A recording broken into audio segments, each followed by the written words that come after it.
As you may already know, Gravity Falls is having an exaggerated resurgence that no one expected, mainly thanks to the release of the Book of Bill. We already talked about one of the revelations from this book in a past video, but today I want to talk about Gravity Falls' biggest mystery.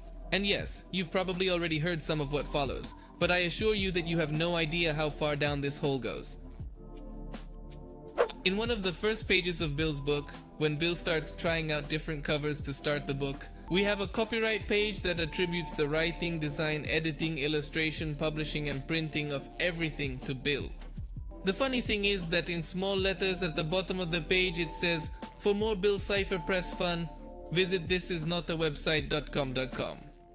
If we visited this website a few weeks ago, we were confronted with an empty page with a triangle symbol and it asked you for a password. But this password is found through a code in Bill's The One True Intelligence test, a few pages down.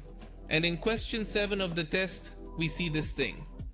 Well, this is actually a hidden message, which you can see if you manipulate the image or if you play with perspective by putting your eyes to the side of the page. Need a password? Fine, I'll talk. It's the name of the eyeball doc. It's a bit of an odd clue because there is no eye doctor anywhere in the Gravity Falls series. The answer, actually, was a few pages earlier, where Bill gets annoyed that we're trying to read what his weaknesses are, so he plays us several pages from chapter 2 of The Great Gatsby, because he says he's canceling the book because of our attempt to stab him in the back. In these pages, the novel's protagonist tells us about something called the Valley of Ashes, an area full of pollution and smoke between West Egg and New York. And above this valley, you see 2 giant blue eyes with yellow lenses, part of a billboard for an eye doctor in Queens, an eye doctor named T.J. Eckelberg, whose giant eyes follow everything that happens throughout the novel. That was the password for the website, T.J. Eckelberg, and showed us a countdown to July 30th. With the countdown, there were some symbols that once translated, said lost files, and they were accompanied by some stains like those left by a cup of coffee. These spots are very interesting because they appear in several parts of the book, and after some work, it was discovered that they were part of a code system. Each of the stains has 4 spaces, and each of these spaces has between 1 and 4 dots. These spaces correspond to the letters found in the circle in the code section of the book, the one you see on the screen. Each of the dots tells us what order the letters go in, with each circular spot giving us 4 letters. Joining all the coffee spots in the book, and including those on the web page, we get the following message. His dimension now deceased Scalane and Euclid rest in peace. The grammar of the sentence is somewhat odd because it intentionally does not say they rest in peace but peace. It seems to be a reference to the fact that Scalene is a type of triangle, so obviously they are talking about Bill's dimension. As mentioned by Bill in the series, he destroyed his own dimension, or in his words, freed it. And although the book mentions some extra details of the destruction of his dimension, we don't have solid details beyond that. Because remembering what happened causes Bill to lose consciousness for 30 seconds, and that section in the book is very distorted. We know that Scalene and Euclid are beings from his dimension because of another code in Bill's book, which is part of a Time Baby alert about that demon triangle. It's some runes on the left side, and they say, "Lone survivor of the Euclidean massacre." When the count ended and July 30th arrived, the website changed a screen that read "Under construction," with Zeus panicking and trying to repair the website. Yes, many of us thought it was another part of this elaborate mystery, but Alex Hirsch confirmed on Twitter that these were real technical problems. Still, there are some references to past episodes and such. And just one rather interesting thing. One of Zeus' sentences takes you to listen to the Gravity Falls theme song on YouTube. But it's not the normal theme. It's the one you find on the official Lo-Fi Gravity Falls album, which came out 4 days before all this. And as the site was down for several days, the community started analyzing the whole album and found another code. In the track of Weirdmageddon Part 1, we can find a Morse code and a hidden message in the spectrogram of the song, and both say the same thing. Remember Euclydia. Eventually, Zeus managed to fix the site and gave way to this screen. It's kind of like an interactive scene of a desk full of weird objects like the Book of Bill, a candle, a bottle with an eye in it, and a computer. It's a computer that you can put different words or codes into, and it reveals several new things about the Gravity Falls universe. But if we want some answers as to where we are or what the heck this is all about, we'll have to click on Bill's book. A note to Dipper will pop up, left by Stanford. And he mentions that he went with his brother to buy harpoons for his trip to the Arctic, and that he had a hunch that Dipper would get into the lab despite all his warnings. It turns out that Ford had been studying the book, extracting as many secrets as possible before throwing it into the bottomless pit, and he tells Dipper to feel free to do the same on that rainy day. It's important to remember that in Bill's real book we find annotations on behalf of Ford, who finds it before his possessions after the end of the series and initially fails to dispose of it, resolving to study it.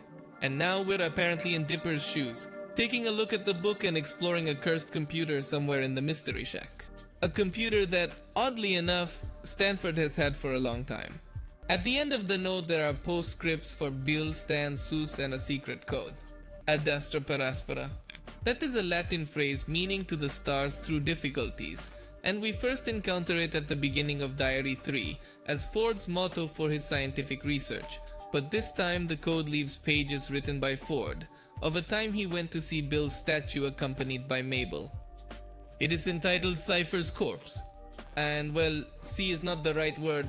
They went to apply spells, curses and unicorn hair to it as methods of defense in case something should happen, and it makes perfect sense that they would be so cautious because the statue itself is so weird. It releases radiation, leaves triangular spots on mushrooms growing nearby, and even nearby vegetation produces triangular shadows. Apart from that, all the animals avoid the statue, so there is a stony silence, only broken by Mabel when she makes a mini funeral speech using sock puppets. Goodbye Cypher, you're dead. You exploded in my uncle's head. Too much power damaged your soul. Be reincarnated as a mouse. Amen. On the next page we have a reflection of Ford saying that it is strange to see everything that happened before, when for him Bill became the center of his life, the sun of his galaxy, when in reality he was just a black hole that absorbed everything into his bottomless ego. Ford doesn't know if it's simply the remains of a failure or a warning of something sinister yet to come, and asks us what we see when we look into Bill's eye. And he leaves us with the best illustration of Bill ever. As far as we know, the computer has at least 318 different codes, which means there's a lot of information to go through, and just the research for this freaking video took me way longer than it should have, but at least it gave me the basis for the super cool title I put into it, so we'll go in parts. Many of the codes have repeated information, or are simply joke phrases, like when you type Skibidi, Fortnite, or Reese, and the computer responds by saying, "Life privileges revoked, now releasing poison gas." So we'll submit those for obvious reasons, although I do want to mention to you that when you type in Alex Hirsch, which is the name of the creator of Gravity Falls, there's a small chance that a deranged conspiracy theory will pop up that Alex died in Burbank in the year 2016 while beginning to conceptualize season 3 of Gravity Falls, and has since been replaced by Disney with an animatronic. Interestingly, it also says that the animatronic will be updated on December 15th, 2024 at 11 and 13 AM. And that once we see what happens, we must write to the email mickeyleak1111@gmail.com to expose the truth. So we must keep a close eye on that animatronic demon until December. Besides the joke codes, there are also several codes that always lead to the same thing. For example, if you write anything related to God, like asking if God is real or writing God or the face of God, this will appear.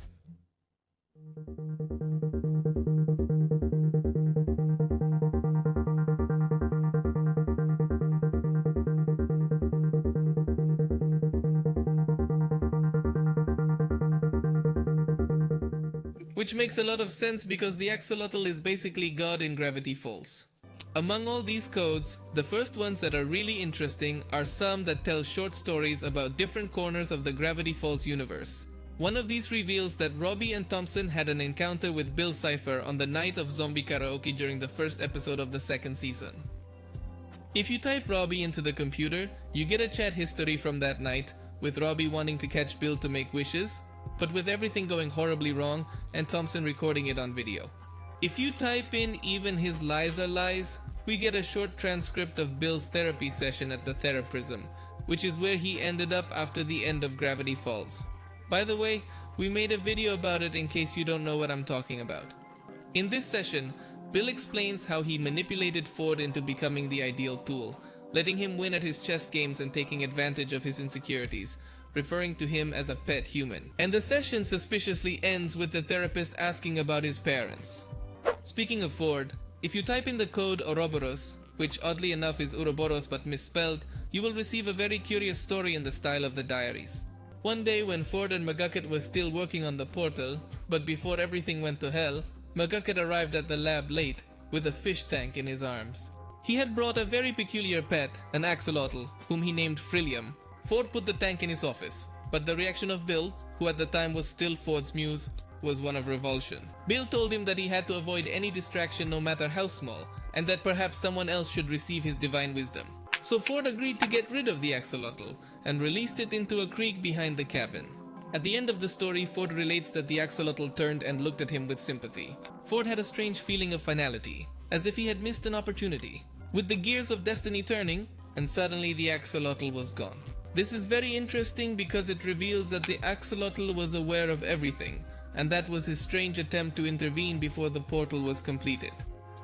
In fact, it is confirmed that this is an incarnation of the axolotl god, because if you put Frillium into the computer, the same clips come out as when you say something related to God. And best of all, he's not gone forever.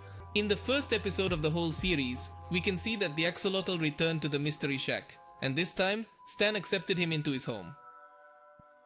The deepest story is one we find if we type in the code Platinum Pass, followed by a letter received after putting in the code Pacifica. Platinum Pass is the user where Pacifica Northwest uploads makeup and quail hunting tutorials. But on the computer, reveals a story that occurs right after the episode Northwest Mansion Mystery. It turns out that, after the events of that episode, her parents grounded her. So the story begins with Pacifica in her room, frustrated by how she is treated by her parents despite her efforts to please them, and how things have changed since the Pines arrived. Aside from that, she is confused by Dipper's words, who told her that she could become a really good person. Amidst all this internal conflict, she falls asleep and has a nightmare in which her hands are covered in blood and she becomes a giant, and her every step and movement causes destruction in Gravity Falls. Guilt eats away at her, and as she cries over the monster she can't help but become, she ends up in the Gravity Falls cemetery and finds a statue of her ancestor, Nathaniel Northwest, alive. Nathaniel tells her that maybe he can help her, and all she has to do is steal a snow globe from the mystery shack and shake his hand. Pacifica thinks about it and realizes that she has always lived for her parents. She almost accepts the offer, but when she hesitates, Nathaniel becomes very upset, calling her, among many things, an impending pregnancy test, which suggests very shady things for the Northwest family. Clearly, Pacifica rejects the deal, and Nathaniel collapses before her eyes, just before Pacifica awakens. Upon awakening, Pacifica instinctively discards an old tapestry in her room of a yellow triangle. Returning to bed, she rests better than she has in years. Oh, and we can't forget the secret code. Stay away from her, Cypher.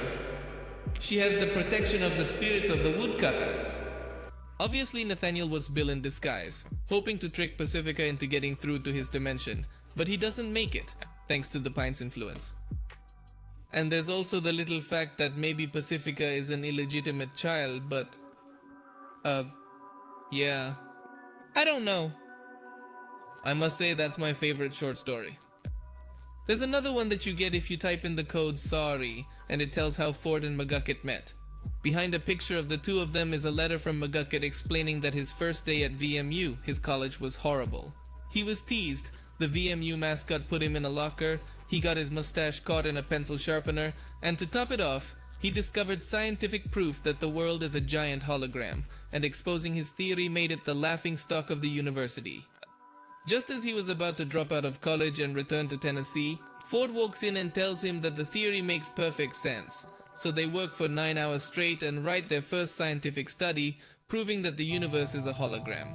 Interestingly, this is real within the Gravity Falls universe, and is explained in the Book of Bill, but there's still one more story, and it's the most important. It is entitled Tantrum. In the Book of Bill, there is a section that explains his entire history, from his earliest childhood in his 2D dimension, through the Euclidean massacre, and on to Bill's glory years in the realm of nightmares.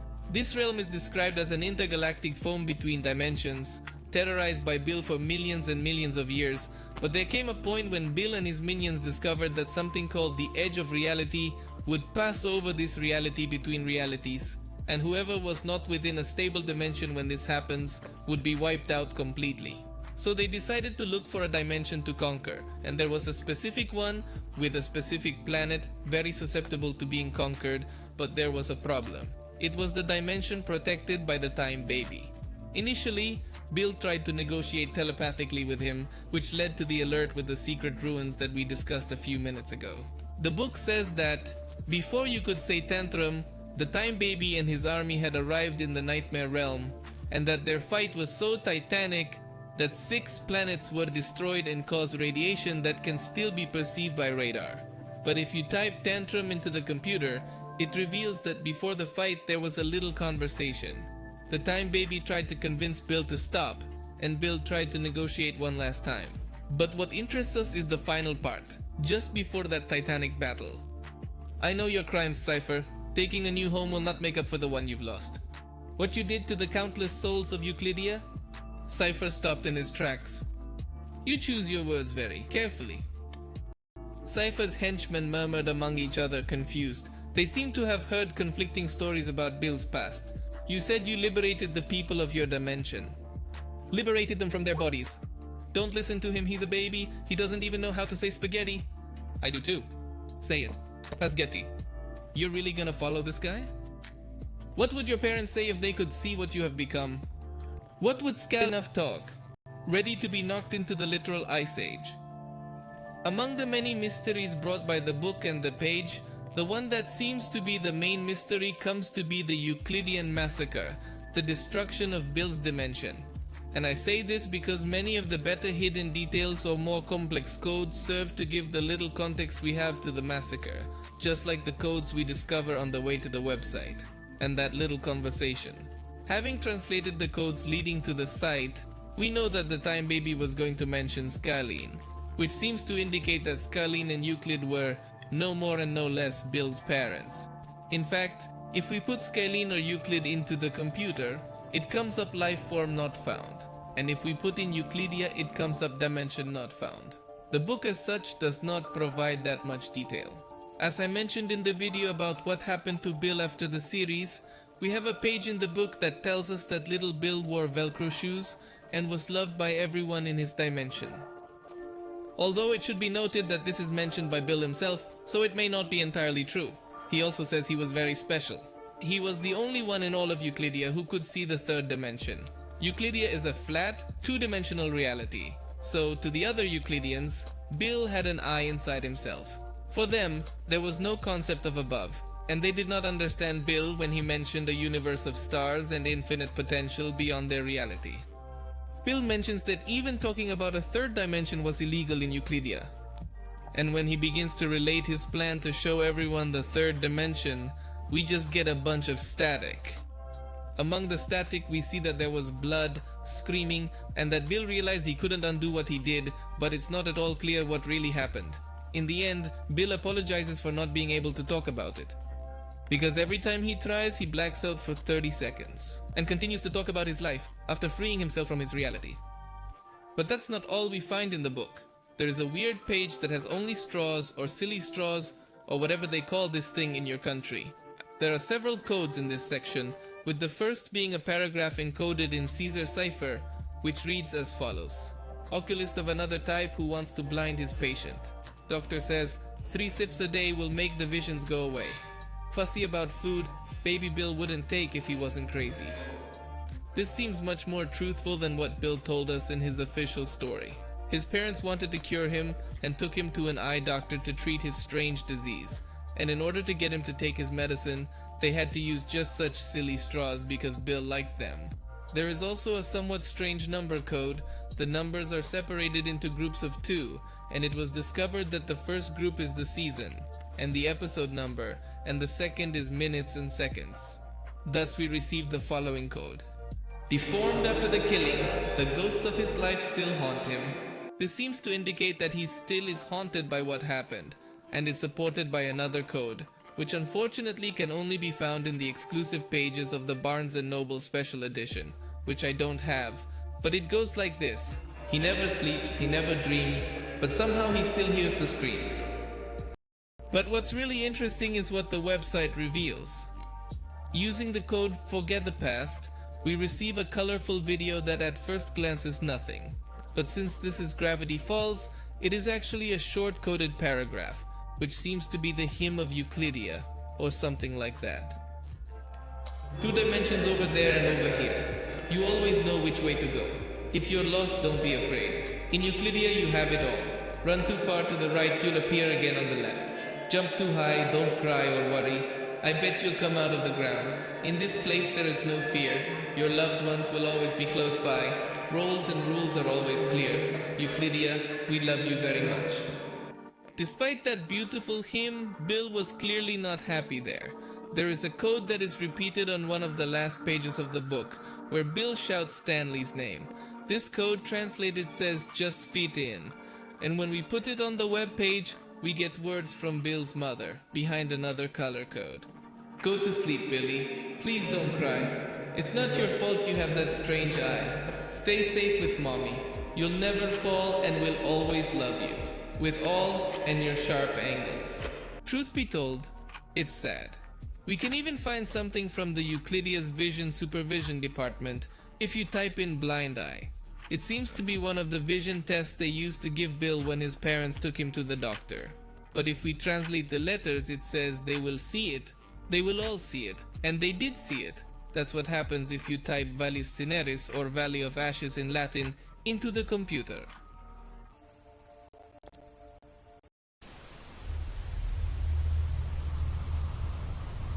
Why did you do it? Why did you do it?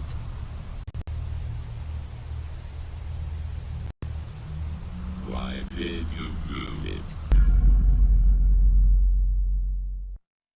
They are Bill's parents, dead at the hands of their own son. Something curious is that the Valley of Ashes is another reference to the Great Gatsby, besides the Oculist. In the Great Gatsby, the Valley of Ashes was a place of desolation, pollution, and decay. Perhaps that's how Bill saw its dimension. Or maybe that's what that dimension became, after it was destroyed by Bill. It's hard to know. On the page of the book where Bill tells us about his childhood, there is a hidden code that says One-Eyed King. When you enter it, a hypnotic image comes up with Bill saying you want to offer him your soul. Yes, you do. With a Morse code that translated says Night Suaf, or Faustian in reverse. Reference to a Faustian bargain where someone exchanges their soul for earthly goods, like knowledge or riches. Then a contract comes out for your soul, and when you sign it, you sell your soul to Bill. And the color of the candle changes to blue. Now if you turn the knob on the computer, there is a chance you will get 2 audio clips in reverse, with the same voice of Vallis Cineris. Here's what they say, once played correctly.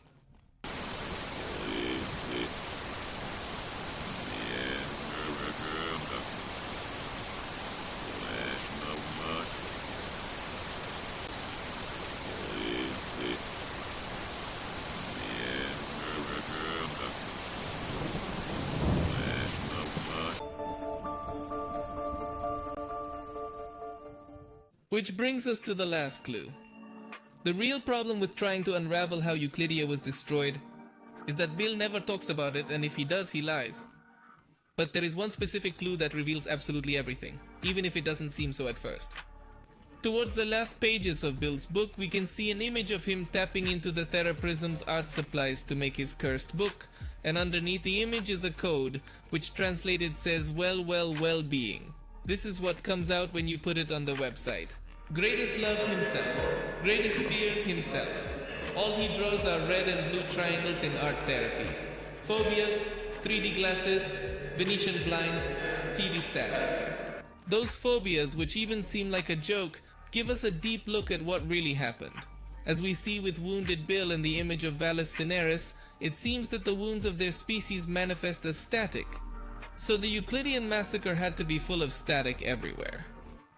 It may even be that the blood mentioned by Bill while recounting the massacre is this very static explaining his irrational fear. But the 3D glasses are something else entirely. If we slowly watch Bill's final scene inside Stan's mind, just before Stan gives him his Eldritchian creature-destroying fist at the end of the series, we see that Bill changes color and texture several times, and between these he changes to a red and a blue triangle. The most popular theory is that on the basis that he only draws red and blue triangles in art therapy, these are Scalene and Euclid, his parents. Thus, the phobia of the glasses in the video comes from 2 different sides. Not only do they remind him of the destruction of his reality, and his horrible failure in trying to get others to see that 3D dimension. But they also remind him of his dead parents, 2 triangles of blue and red, and the only beings who showed him true love during his childhood. Which leaves us with the Venetian blinds. First of all, this is a Venetian blind. It has thin strips of wood that rotate on its axis to magnify or limit the passage of light, which made no sense as a phobia to Bill until I read a really cool theory on the Gravity Falls subreddit. I couldn't find the original post, but it all starts from a page in Bill's book, where he shows Ford all that's left of Euclydia. A minuscule dust mount that Bill always keeps in his hat. Now it's very strange that that's all that's left, but if we take the blinds more as a metaphor, they can give us the explanation of exactly how Euclydia was destroyed. Bill's goal was to demonstrate that the third dimension existed, and the Venetian blinds move a flat object, the strip of wood, on its axis to change the amount of light. The surface of the wooden strip can be thought of as something in 2D, and if Bill's idea for demonstrating the third dimension was simply to rotate the plane in which Euclydia was located, he would need a pivot point, an axis of rotation. Somehow Bill succeeded, but it didn't go the way he wanted it to. Moving his 2-dimensional reality across a 3-dimensional space completely destroyed it. Strangely, it is mentioned several times that it was burned, so some say that rotating it exposed it to a sun and the light burned it or something. But I think it burned as a product of Bill using his powers throughout the dimension at the same time. After all, we know he already had his fire powers thanks to the book, and this short sentence in the section about his abilities talking about his fire control. Cypher, he's crazy. He starts fires with his mind. That's a song other Euclidean kids had about him, and it gives us the final clue to what happened in Euclydia. Bill burned it completely, accidentally, along with his parents and everything he knew up to that point, in an attempt to rotate the entire dimension into a 3-dimensional plane. All that was left was the pivot point, the only point in all of Euclydia that did not change places when rotated. The speck of dust Bill keeps in his hat. Our last stop, at least for today, because there are still other things on that site that we may revisit in the future. It comes from something I found while investigating the massacre. There's a hidden code that talks about Cypher's teenage years and that he wore Velcro shoes until he was 16 because he didn't know how to tie his laces. But what intrigued me the most was the video where we get that code.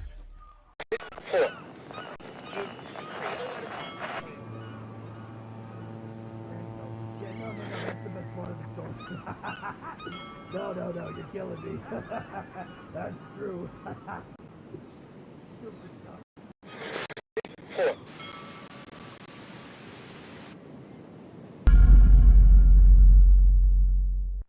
That voice we hear in the background is Grunkle Stan.